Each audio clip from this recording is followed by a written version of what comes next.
បាទបងប្អូនណាខ្លះដែលឧស្សាហ៍ជួបប្រទេសនៅពេលដែលយើង download Telegram desktop យកមកប្រើមកអក្សររបស់វាគឺវាអត់ support ជាមួយនឹងអក្សរខ្មែរយើងទេហើយអក្សររបស់វាគឺមានលក្ខណៈតូចពួកយើងពិបាកភ្នែកមើលហើយយើងត្រូវការបរិព្រមត្រូវការទាញយកមកមើលអញ្ចឹង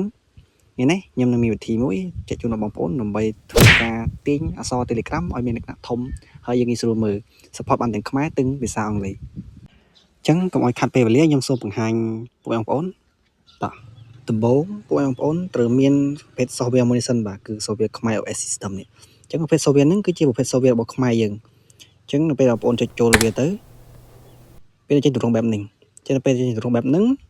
នៅខាងលើគេបងប្អូននឹងឃើញមានមានប៊ូតុង2គឺខាងលើគឺមានប៊ូតុង print ហើយនិងប៊ូតុង install បងប្អូនឃើញទេអញ្ចឹងអ្វីយើងត្រូវធ្វើគឺយើងចុចចូលវែង install អញ្ចឹងចុច install មកវាចេញផ្ទាំងបែបនេះអញ្ចឹងសម្រាប់បងប្អូនដែលអត់ទាន់ install គឺចុចយក yes មក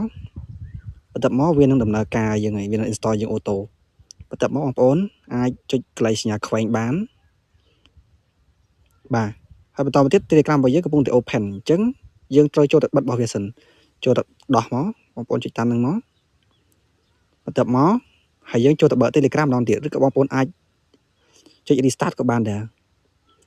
អញ្ចឹងបាទនេះនៅពេលយើងចុចចូលមកគឺទម្រង់អក្សរគឺបែបនេះគឺវា support ឲ្យយើងទាំងអស់អញ្ចឹងបងប្អូនដែលចង់បានប្រភេទ software ដែលបងប្អូនបានបង្ហាញខាងលើនេះ